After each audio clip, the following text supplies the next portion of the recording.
Hey guys, how's it going? Today we are going to be planting a couple of brand new shrubs that are going to be out next year. We're able to get them in the ground, try them out, and show you how they do. I'm so excited about these. They've got blooms on them already. Look at this.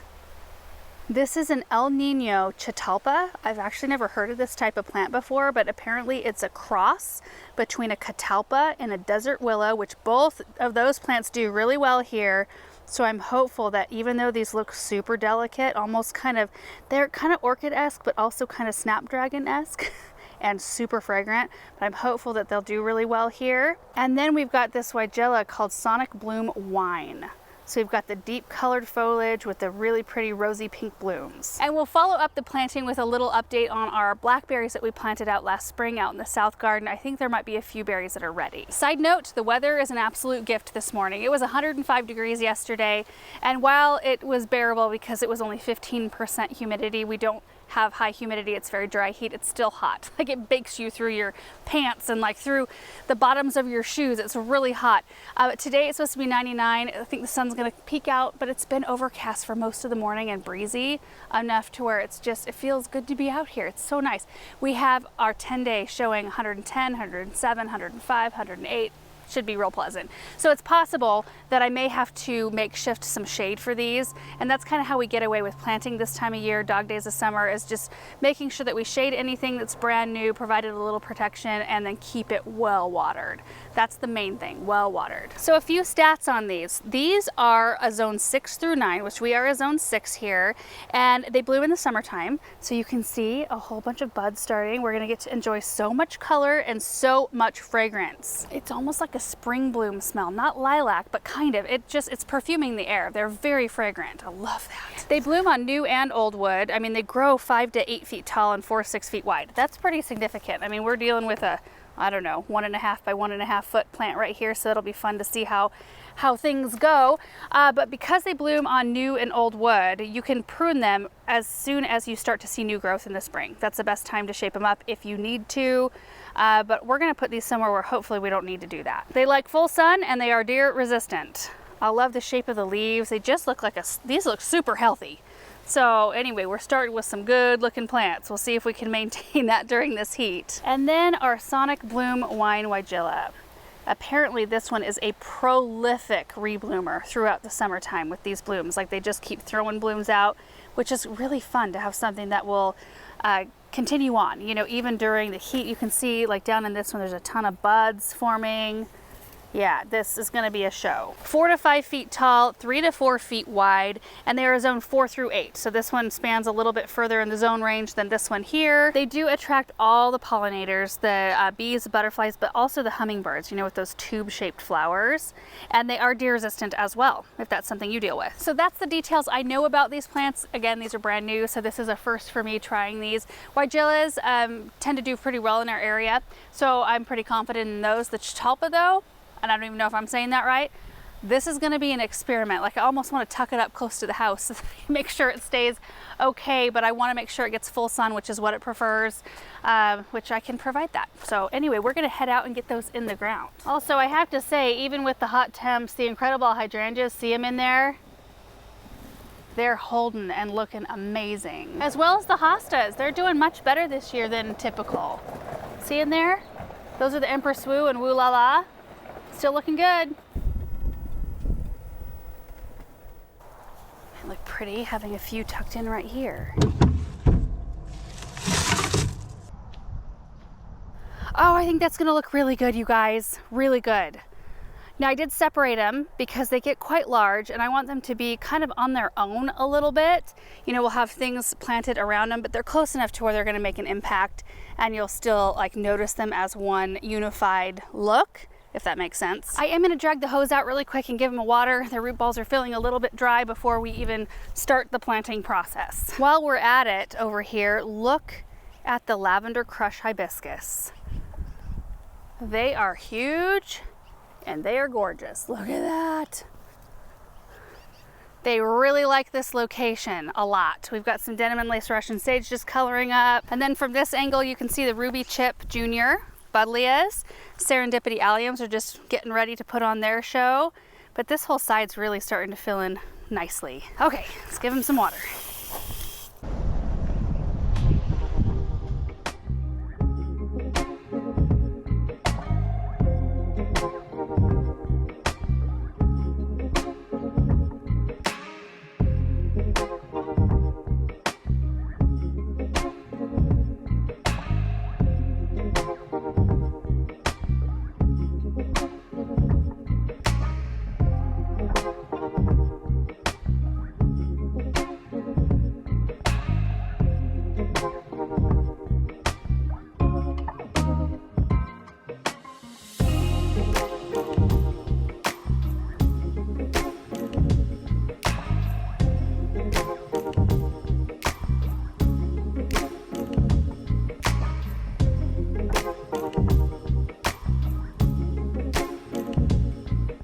They look so good. Look at those. Oh, I think they're a real pretty look over here, especially when you've got, you know, the pink in the background with that hibiscus. The limelight primes are just starting to bloom.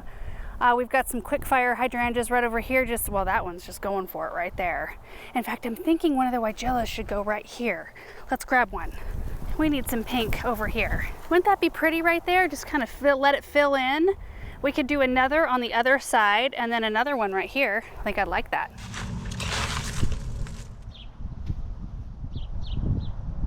Okay, so I think what I'm gonna do, I was gonna pop one over there, but I decided I think I need an evergreen in this section because there's really, I mean, there's a Spring Grove Arb right here. There's no evergreen interest in this area, and the next evergreen interest over here is the spruce, so it'd be nice to have something right in here. So I'm not gonna do the weigela there. I am gonna do this one here. I think though, I wanna move this one. That would be really pretty. Maybe we'll just kind of spread them all out, not have them be a grouping, but more individuals. All right, let's get these in the ground.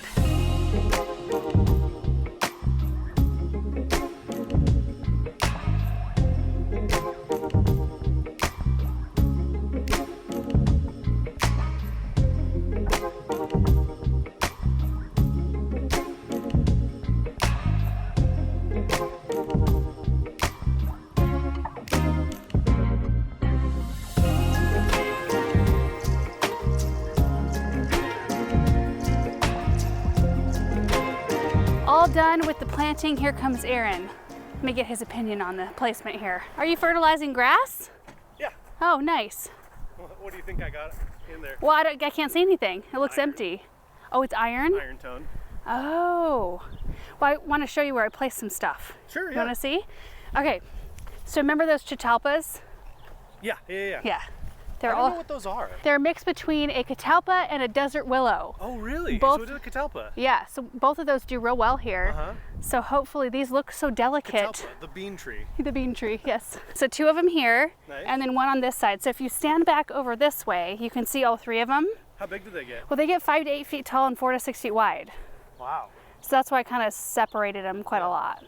The blue on that evergreen is I know. Like stunning. It is stunning. Yeah, you should smell that. I smell nothing.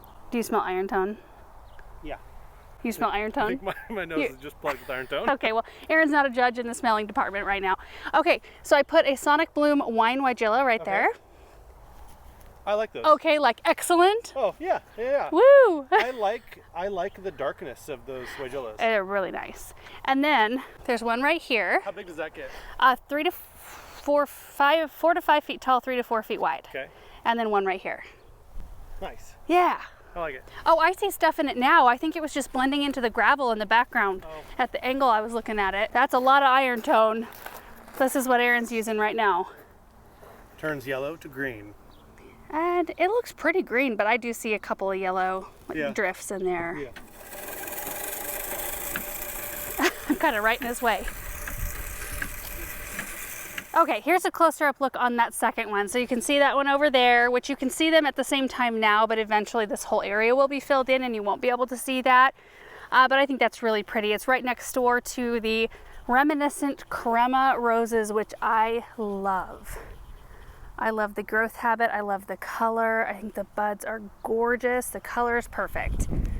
I did lose one right here, but I had an extra when I planted them and I popped it over there. So I think I might dig that one out and put it here, or just try to find another one to fill in that spot because I really, really like them.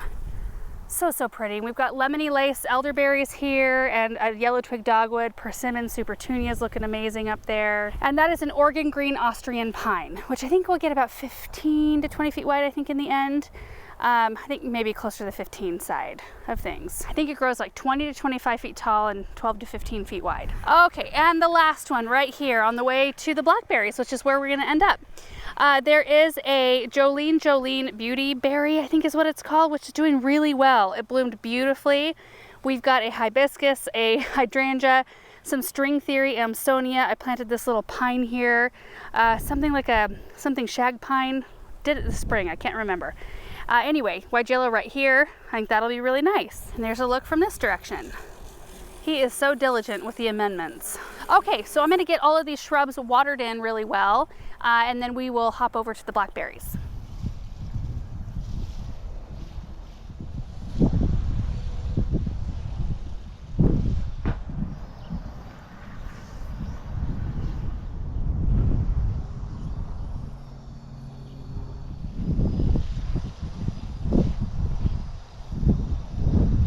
Here we are at the blackberry bed. I brought a berry carton out in hopes that we can get some off of this plant right here.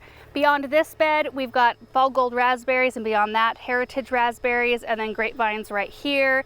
These are 30-foot long raised beds that are 3 foot wide on the interior. And then we had these posts, 4x4 posts, put in with some wire or metal cable here as kind of a trellising system. And the blackberries went in last spring, and this is my first experience growing raspberries ever. And so far, so good. We did have to replace one this spring that did not survive, but the rest of them did, and I'm really happy with how they're growing so far. When we prepped this raised bed, and we will link the video down below because I went into detail about all these varieties, kind of the characteristics, how they grow, their life cycle, like the life cycle of a blackberry plant. But when we prepped, we did soil acidifier and then the espoma raised bed mix, and then we ran 2 of the half-inch brown drip tubes that have the emitter holes every 18 inches. You can see those running right there, and those run every other day. But all of these varieties are thornless. 4 of them are the type that bear on second-year canes, and then I've got 4 of them that bear fruit on both first-year and second-year canes. So the 4 I have here are black satin and triple crown. Look at this right here. I think these are the black satin. If I'm wrong, we'll put it up on the screen. It might be vice versa, but that's the one we had to replace this spring that didn't survive. But you can see the berries starting to form up. Look at these right here. And there's a whole bunch of flower buds right here as well. So I'm really encouraged to see all of that growth. Not a whole lot going on here. Let me go to the other side. Yeah, this side we've got some action. You can see how pretty the blooms are. They were kind of a white with a blush of pink. All those berries forming up. And there's a couple little berries on this one. You kind of don't expect much out of a plant that you just put in the ground. In fact, I'll probably clip that branch off and let the healthier ones stay. This is the one though. These are Primark 45s. And they are absolutely gigantic. Look at this fruit. My word. And this one. Oh my gosh. There are so many different varieties of berries out there. And at the time I planted these, the Primark 45s were the only ones that I knew of that fruited both on first year and on second year canes. And they are kind of behave much like raspberries. Like the crown and the roots of the plants are perennial, but the canes only have a 2-year life cycle. So depending on what variety you get, some of them will fruit only on the second year canes. They're flora canes instead of their primo canes, which are the first year canes. But the Primark 45s bloom or bear on both, kind of like an everbearing raspberry. But as far as care goes, last year, you know, they got all the amendments when we put them in, and that's it. Then I came in this spring and I showed you how I cleaned them up. I added more soil acidifier at that time this spring, and then I also added some more fertilizer, and I cannot recall which one I used. It was one of the tones. It could have been biotone, it might have been berry tone, it could have been plant tone or garden tone. I can't remember. Might have even been, was it holly tone? I don't know. Anyway, they got fertilizer once this season, and that is it. Other than consistent water, so every other day water, that is how these are being treated. And so far, other than the one we lost, and that was just over the course of the winter, they look healthy, the leaves look healthy, and they're putting on lots of growth. This one over here, oh my goodness. We've got a lot of upright foliar growth and a lot of berry production going on underneath as well. And then my monstrous grape plants. You guys, I already trimmed these up and trained them once this season. Look at this. Look at these grapes. I need to come in and just like shave all this stuff off. Do that one of these days. It's gonna be so hot this next week though, I almost feel like leaving it just to protect the fruit underneath so we don't get any sun scald. But for now, I just wanna pick some of these Primarks, see how many we get. They kind of, what I'm noticing right now, you have to wait until they are good and squishy before you pick them because they are tart if you don't wait until they are completely ripe. But once they're ripe, they are so sweet. And the thing I like about these, clearly they're so big that there's a lot to them. It's not just seeds. There's a lot of like meat to them, if that makes any sense. They're so good. So what I usually look for, I mean, I'll do this, like these look like they're ripe, but see how the top part right here that's holding them on is still green, and they're still a tiny bit firm. I'll probably wait. This one's a little squishier, and see how that one's browned on the top? I'm gonna take that one. Okay, let's get these harvested.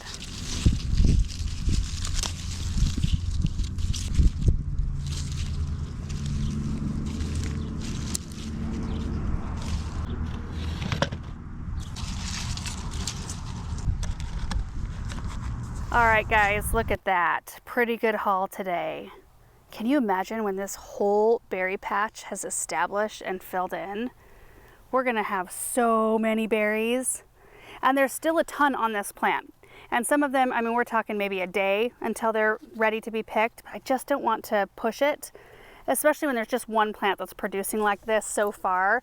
I mean, we can just come out here, the kids and I, and we just enjoy eating the handful of berries that is ripe, you know, on a daily basis. And that's why the raspberries are picked so clean. We have been eating our weight in fruit. I mean, we stripped the entire first apricot tree, the Perfection apricot, so good. Oh, they're so good, and the kids and I, every single day, we would eat tons of those.